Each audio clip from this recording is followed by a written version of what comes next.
I often get the question where people ask me what film camera should they buy if they want to get into film photography. And I think that this camera might be one of the best affordable options. The Olympus XA2 is a camera that I owned for about a year, and from the time that I had it, I was able to take some amazing pictures with it. And I'm gonna tell you guys some of the things that I liked about it, some of the things that I didn't like about it, and some of the nice features of that camera. Before I get this video started though, I do ask that you leave a like on this video, subscribe to the channel, and make sure to leave a comment. The Olympus XA2 was released in 1980, and it's probably one of the more powerful, super small 35mm cameras. This camera is extremely sharp. It has an amazing zone focusing system, and you can pick one up for just under $150 on eBay. After owning this camera for almost about a year and a half, I was able to use it a couple of times, and these were some of the things that I liked about it.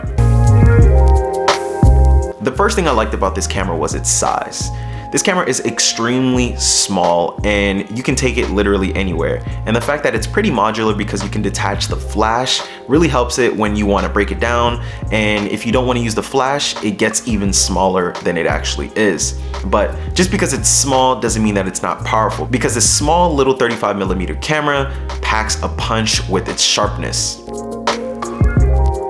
Has a pretty sharp 35mm f3.5 lens that honestly I've enjoyed using, and some of the results have honestly changed my opinion on the size and the power of a camera.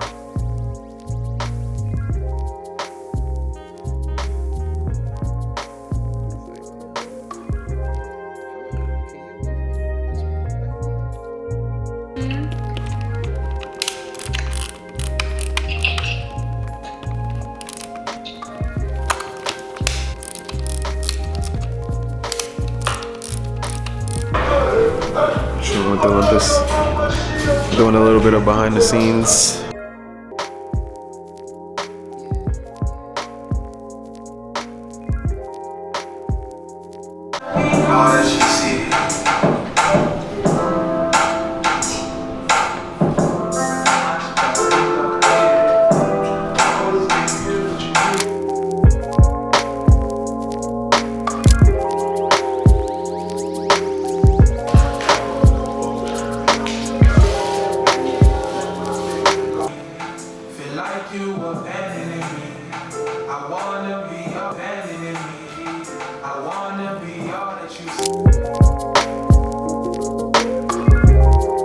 Oftentimes when someone is a beginner looking for a film camera, we tend to underestimate how important it is to have a good quality image. And with this camera, I can definitely guarantee, as long as your focus is on point, the image is going to be sharp and it's going to look amazing.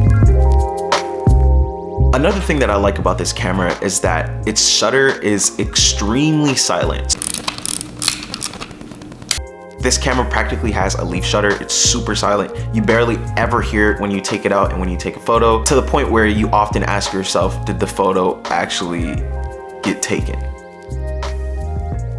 Another thing that I love about this camera is its flash. Oftentimes, if you've never used a film camera before and you've seen film photos, you've probably seen that flash look similar to some of these photos here.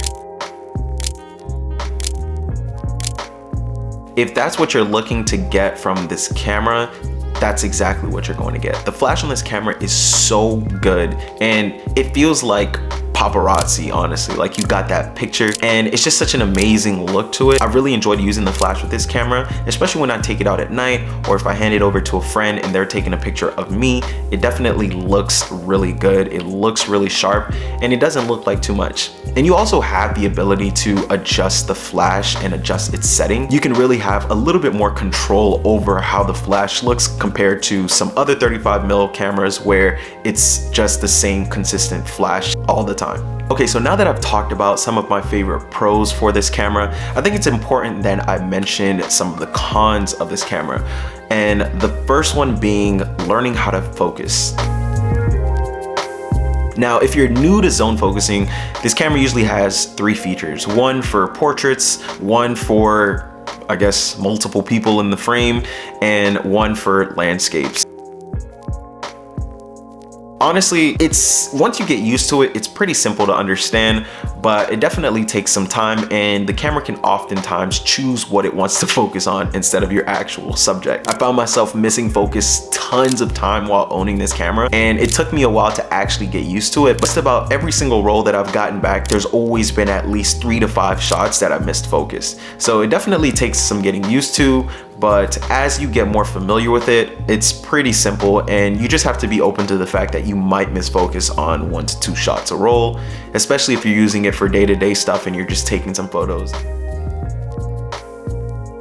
And probably the only other thing that I didn't necessarily love about this camera is the fact that you have to buy the flash separately. So I was fortunate enough when I bought mine, I was able to just purchase it completely with the body and the flash. But oftentimes you're probably gonna find a really good deal on the body, and you might find yourself paying a couple extra bucks to get the flash. Now, by any means, this camera isn't expensive and the flash isn't expensive, but it is something that you just have to consider that it might be something you have to buy separately. And if you're looking to get that look where you have the nighttime flash photography, you definitely want to make sure that you get the flash. And so if you find a good deal on the body, you're probably just gonna have to look for an A11 flash to purchase separately. Look, I wanted to keep this video pretty short. I guess when it comes to the overview, who is this camera for?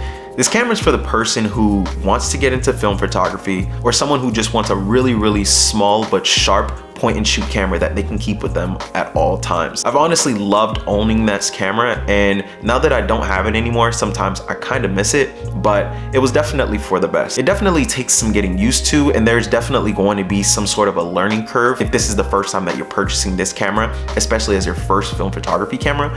But I think for the price point, for what it offers, I think this is definitely something that's worth a few bucks. With that being said, I really hope that you all enjoyed this video, and also make sure to let me know what are some of your favorite 35mm film cameras. Please leave a like, comment on the video, and make sure to subscribe to this channel. And until the next one, peace.